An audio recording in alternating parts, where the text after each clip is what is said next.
let's mancha! My family and friends are always asking me how I get my food to look and taste like it comes from a restaurant. Well, I'm going to show you how, step by step. Hello, I'm Adrienne Brandis, busy mom, wife, land developer, and real estate agent. I'm a cowgirl at heart, always have been. I used to be a cop on the streets of Los Angeles. Now, I've traded my gun for a spatula. Cooking is my passion. My always hungry husband, RJ, and I love entertaining in our home and eating out. From dive bars to fine dining, I'm constantly inspired by chefs and discovering new recipes. Let me show you how to cook restaurant quality food in the comfort of your own kitchen. Welcome to Adrienne Brings It Home.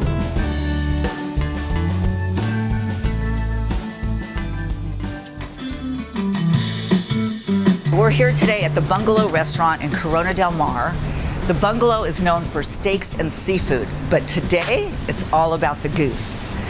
We are going to have a Ritzy lunch, which takes us back to Hans Prager's restaurant called the Ritz, where he served Christmas goose, the Ritz egg, and it was always the way to celebrate Christmas, bringing Christmas in.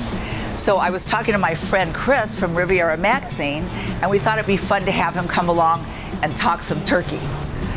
There he is, just like my husband. Never late for a meal. Oh, I'm never late for a meal. You look amazing. I smell the goose from PCH. I know, it smells good, huh? Well, let's go see what's cooking.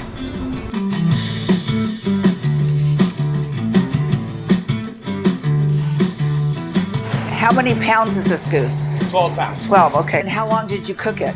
Cooked it for 4.5 hours on an alto champ. Okay. So how do you prepare it? Do you do the method where you stick it to get all the fat out? We just brine it for 12 hours. Okay. Brine it in sugar. Sugar and salt? Salt, water, and our vegetables. Carrots, celery, onions. And the purpose of the brine is to get Get it moist. Get it moist. And then what temperature do you cook the goose? Up to 165 degrees. How many people can you feed from this bird? About 8 people. Wow, okay. So there's a lot of cooks in the kitchen, so we're gonna go upstairs and taste the goose and enjoy what you prepared for us. Okay. Back in the day, the Ritz was the place to go for Christmas lunch, and now, thankfully, it's the Bungalow. Thank you. Which is awesome, yeah. All right, you guys, I have the Bungalow egg. Oh Ritzy my lunch menu. gosh, that looks amazing. This Thank looks you. just like the Ritz egg. It's the Ritz egg, yeah, but it's now the Bungalow egg. Well, where's the vodka? Yeah, we're missing something. Don't you get That's the it? most important part. 100%. Yeah, we can't do the Ritz egg without the vodka, right? Yeah, I'll take the vodka. Wow, this looks amazing. So it's the same recipe that they used at the Ritz? Pretty much, yes. Yeah. All right, you guys, I have my Grey Goose vodka. Oh, there we go. Now we're talking. With regards to the legacy, it was important to us to try and follow it as close to the letter as we could. It's absolutely fabulous. It's a little bit different, but the tradition is there, right? Yep. You've got the caviar, you've got the salmon, you've got the chives, the potato chips. Cheese in here too? No cheese. No cheese.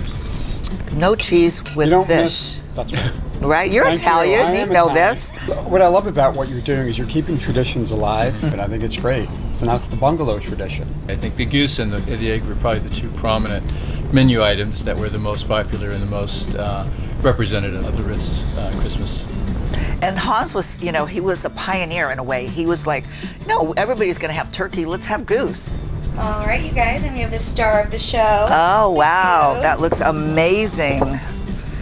Well, it's a good thing I'm not a vegetarian anymore, Jim and Adrienne. This looks delicious. Leave that vegetarian stuff in LA. We're meat eaters and goose eaters here in Yep. Orange County. Super, super tender. Thank you. This is delicious. It's really good, yeah. It's so not gamey. I have a friend whose father actually goes out and gets the goose, and they're constantly looking to see where the bullet is inside. No buckshot here. And then the slow cooking process really diminishes that gaminess that you would typically find. 4.5 hours to cook a 12-pound bird, and it feeds about 8 people. Although right now it's feeding 2 very hungry ones, it looks like, Chris. I think we're going to have to order more goose. And the sauce. The lingonberry. What is in the potatoes that's different? Celery root. Celery root. Okay. Did you pick that up? I haven't tried it yet. Yeah. adds a nice flavor, doesn't it? Jim, is there cheese in the potatoes? I hope not. I mean, so I keep asking about cheese, but I'm Italian. I I love see. cheese. Well, we can add some mozzarella if you like. Oh, there we go. So normally cabbage, I'm not a huge fan, but this is delicious the way it was prepared. It still has a lot of crunch in it. Wait, you're Irish. You don't like corned beef and I cabbage? like corned beef and cabbage, but that's the only way I really like cabbage. But this is a whole different deal because it's nice and sweet and Well, it's red cabbage. delicious. Oh, that's a big lunch for a lady. Thank you again, Jim, so much. This brings back such wonderful memories of our times at the Ritz and, of course, now at the Bungalow. We're so happy that you're here in our Thank you. community. Well, this really inspired me. I'm going to go home and do a Christmas goose dinner tomorrow As night. long as I'm invited, right? Well, you'd crash anyway, but of course you're invited.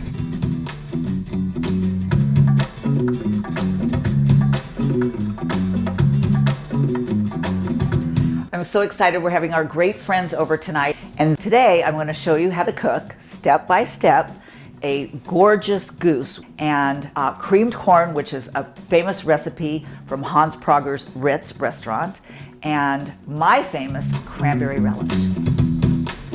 We had a wonderful time at the Bungalow.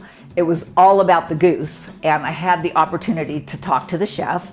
His method for cooking goose is something I had not heard of, and that is slow and low. You want the skin to be crispy. Everybody likes the crispy skin. When you think about making a turkey, you want the skin crispy, but slow and low usually doesn't do that. It worked and it was delicious, but I'm doing a different method. I'm doing a little bit more flavor into the bird. The perfect size goose is between 9 and 12 pounds.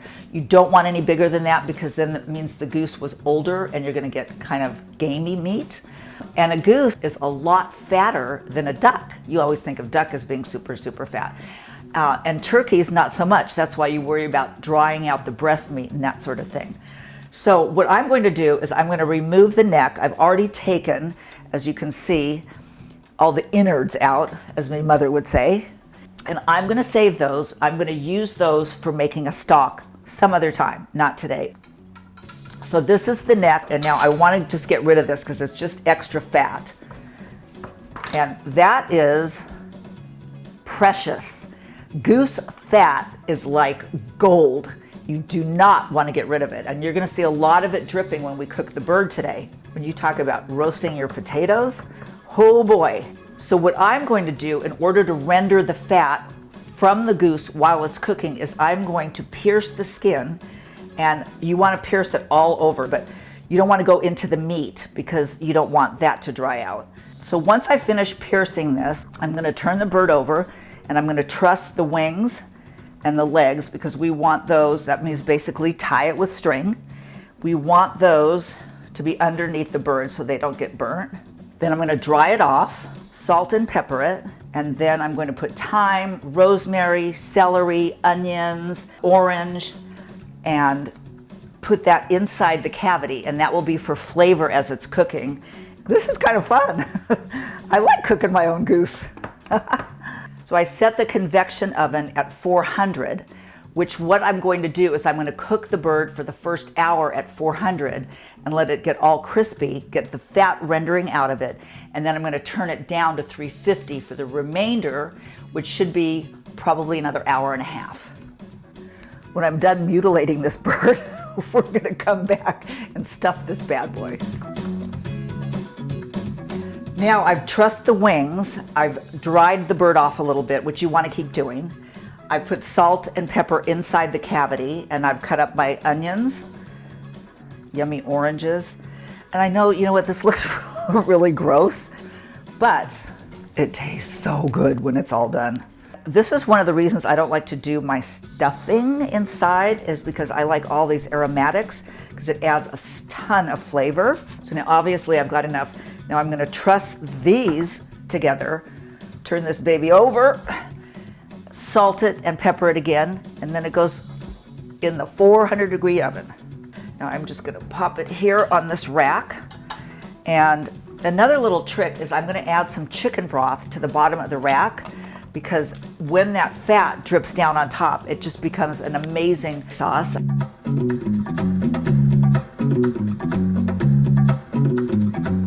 it's browning up beautifully, so I'm gonna put a little foil on top just so it doesn't get any more brown while it continues to cook.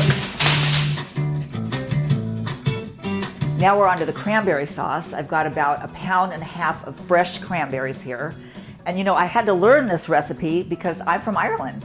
And we don't do, I mean, it's not like a family recipe, right? We don't do cranberries in Ireland. We don't do Thanksgiving in Ireland. But I took a cooking class and the instructor was Italian, but she knew how to cook amazing cranberry sauce. This is the most simple dish. It is so easy. Do not tell anyone. So I'm gonna take 2.5 cups of sugar. I know it's a lot of sugar. I'm going to be putting this in a 350-degree oven for about an hour. And you'll see that the cranberries will pop and cook and the sugar melts and gets to be like a caramel. And in order to break that up a little bit, I've got the juice of 1.5 lemons. And I'm just gonna toss it. At the end, I'm going to add an orange marmalade. It already has the zest of the orange in it, so you don't have to go through zesting oranges and all that stuff. And you've got the lemon flavor in here and the sugar. And I'll show you when we put the marmalade in it, how simple it is, and serve it in a beautiful dish, and voila. This wonderful creamed corn recipe comes from the late, great Hans Prager, who owned the iconic Ritz restaurant here in Newport Beach. And he would serve a side of the creamed corn with every single meal. And I was fortunate enough to take a cooking class with him and have the recipe. Super, super easy to make. So I'm gonna take about 10 ounces of sweet frozen corn, and then I want 4 ounces of a heavy whipping cream, not half and half or anything, very heavy whipping cream. And then we'll just add that. I'm gonna cook this on the stove for about 5 minutes over medium heat. Once I get all the ingredients together. Now another 4 ounces of milk. And we have about 3 teaspoons of sugar and 1 teaspoon or so of salt. That's kind of to taste.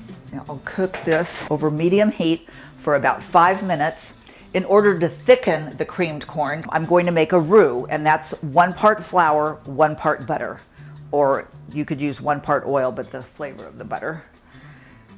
I remember I asked Hans during the cooking class, I said, you know, sometimes a dish just doesn't, you don't get the flavor. And he said, Adrienne, no problem. If you're not getting the flavor, add butter and salt. And I'll never forget him saying that to me. And it's really true. Add butter and salt and you'll get it done. You just slowly pour the flour in, and it's gonna clump up a little bit at first. And I'm gonna add the roux to the corn.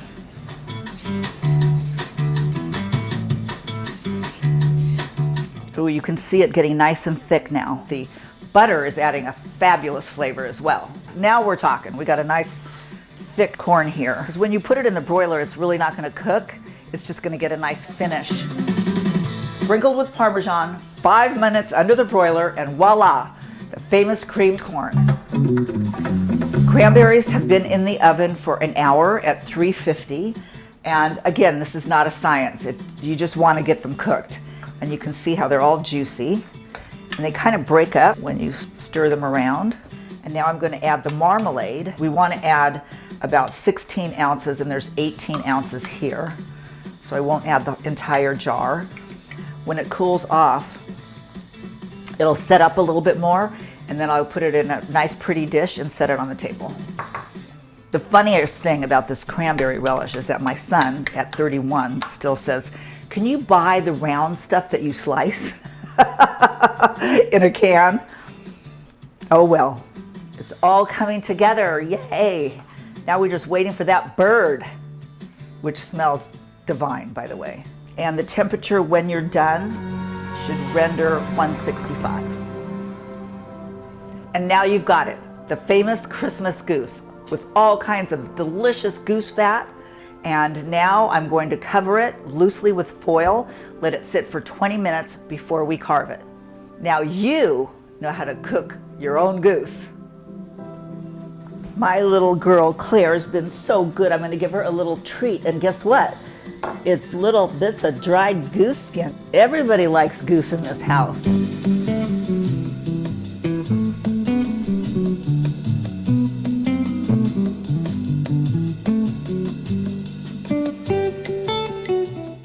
I'm glad you're here to celebrate Christmas. What a wonderful way to bring in the season with a goose. Not so good for the goose. Wait, is this a goose competition with the Bungalow restaurant? No, I can't compete with the chef. What I'm trying to do is teach people how to cook restaurant quality food in the comfort of their own home. So we've got some goose carved. Let's go eat family style. Let's do it. I can hardly wait.